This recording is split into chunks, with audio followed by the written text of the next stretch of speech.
let's leave the campsite. I'm half an hour early compared to usual. Wow, it's amazing! So the idea today is to go to do some off-roading. I've spotted a track that looks wonderful. So, because I'm a bit loaded and I have a back pain and I'm a beginner, obviously it will be an ultra easy track.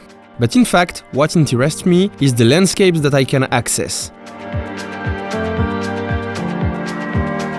What more can we say? It is exactly this kind of landscape that I prefer. Well, and maybe also a white sand beach with coconut palms and piña colada. Okay. But still, this is something. Indeed, it has been now 3 days that I've been surrounded by the mountains permanently, and it is a real pleasure. Especially since they are not like home. After each turn, bam! It's a new surprise.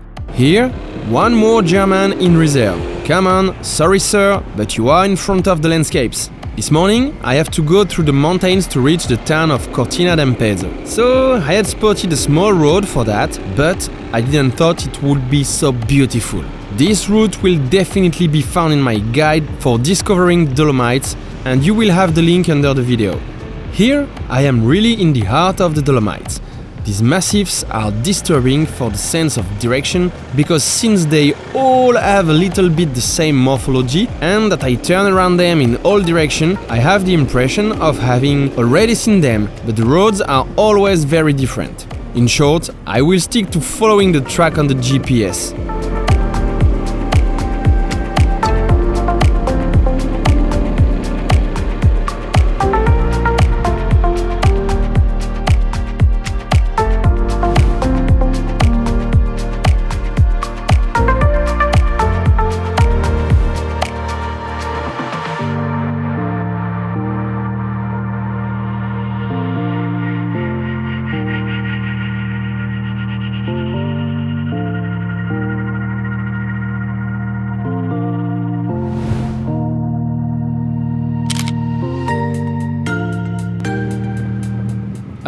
I hadn't told you about it, but the Transalp, a bike with solid reputation that is quite popular at the moment, well, I couldn't get used to it. The vibrations, the noises, is it really normal? Is she okay? Yet I did a crazy overhaul this winter, but I was not serene. And finally, that's it, it passed. I think we have just learned to know each other.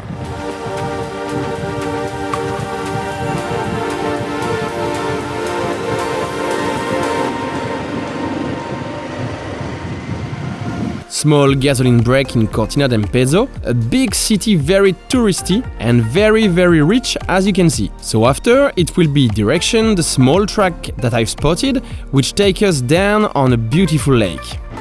When you ride alone, even with an intercom with a little music in your ears, you always end up singing or wandering. And when you are back and you discover that on the video, yeah, it's really funny.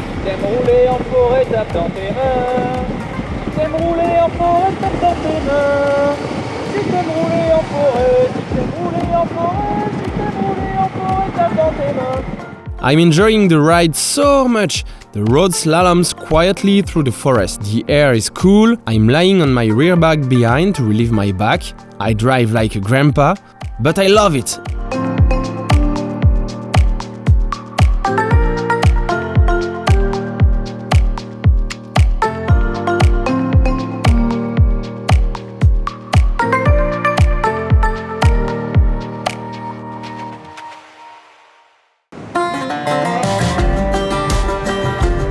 Since a while ago, seeing this road lined with fir trees, with the mountains behind, I have the impression of being driving in Canada. Hey, it's an idea that I really like, by the way. It's a crazy thing. I'm still in a crazy tunnel. I've been in it for at least 10 minutes. Well, I'm very happy, it's time for a break, and I found a nice little bar to have a good bite to eat. And then, the mountains are calling me. I will attack the small gravel road. I don't know what it will be like, a little off-road, to go along all these mountains across a river, and then it will allow me to see a magnificent lake and do a little loop again to be able to go back to almost where I was this morning. The pressure is starting to raise because I have driven many kilometers to pick up my off-road section, of which I have no idea either of the condition or the difficulty or even of its distance. Well, I think it's a fail. Ah, shit!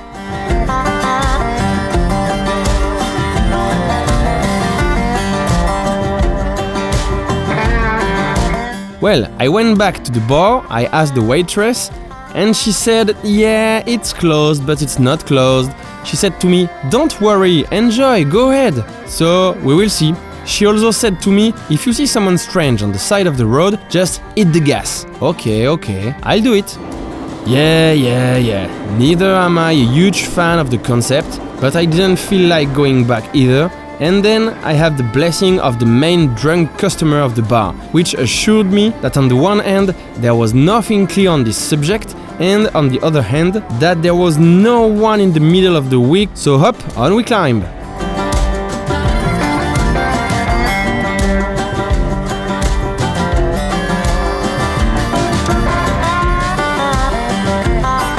Frankly, I don't regret having taken the track, because the landscapes are great.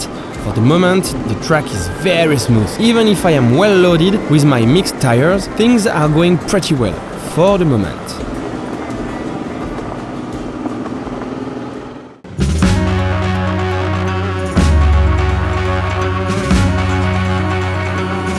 I arrive at the foot of a wall of hairpins, which has retained its paved road. I have a little disappointment because I fear that the track is already finished, and then finally, once at the top, it starts again. Do you know that on such a track, Itchy Boots would have driven at maybe 80 km per hour at minimum?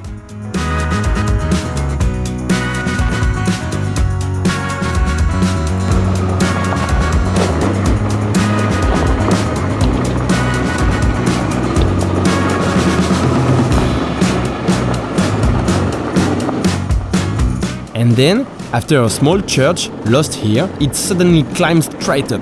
No more gravel, here we go over big rocks. I go from left to right to try to take the best track. I have no idea how long it will last.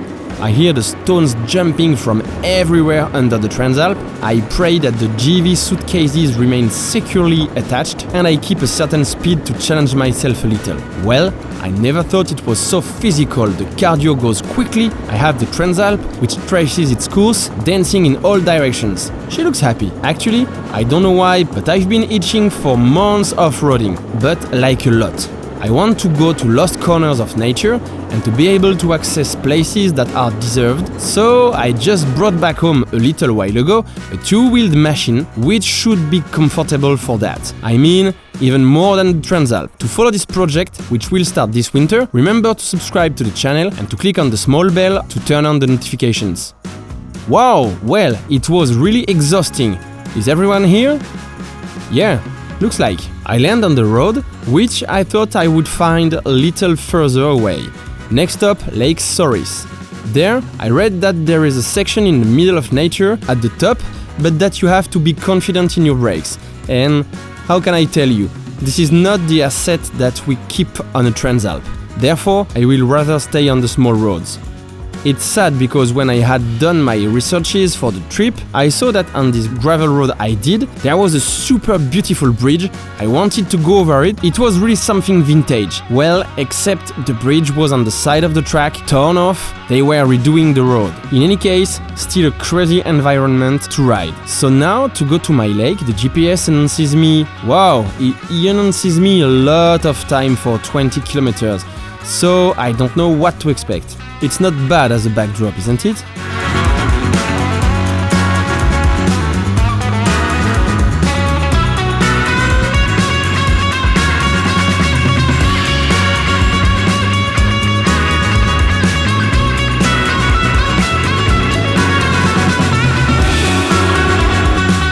Another nice surprise, a super rolling pass with typical views of the Dolomites. Definitely, it's really a place to ride a motorcycle here.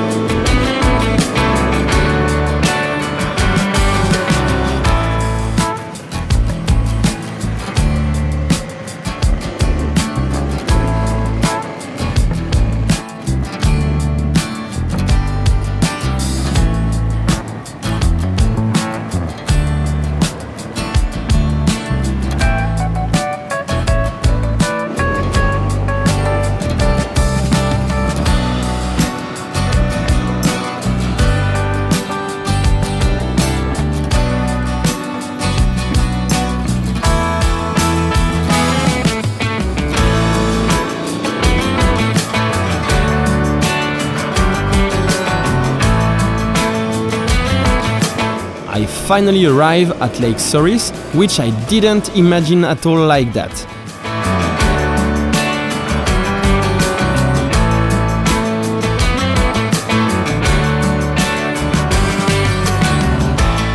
$3.90 meters.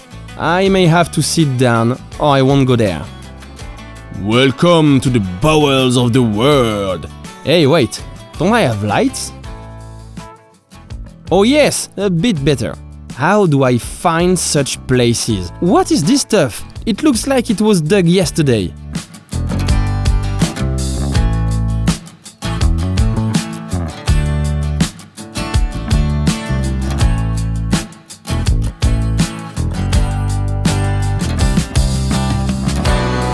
I then start the small Pura Pass. The road is like a small hill climb race.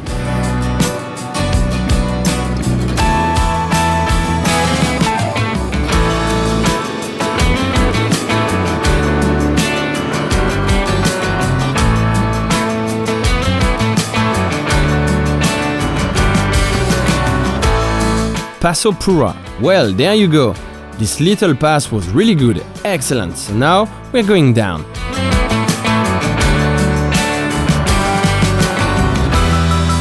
Hey, hi girls! We hadn't seen each other from the Pyrenees. Oh, maybe it's not the same cows.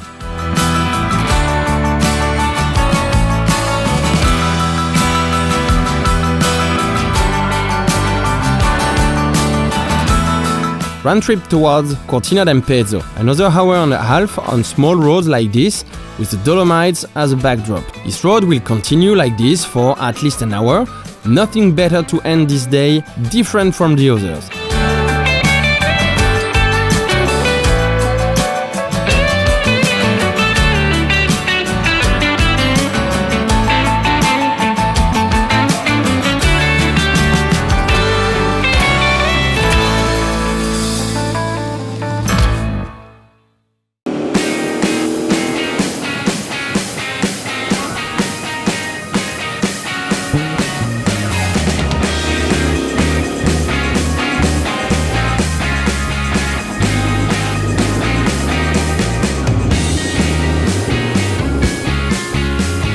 Well, I guarantee you that you shouldn't complain about the roads of your country. I've just hit 5 kilometers of grooves, very dangerous. With my moving handlebar, it was like bleh. Keep going, 20 minutes and I'm at the campsite.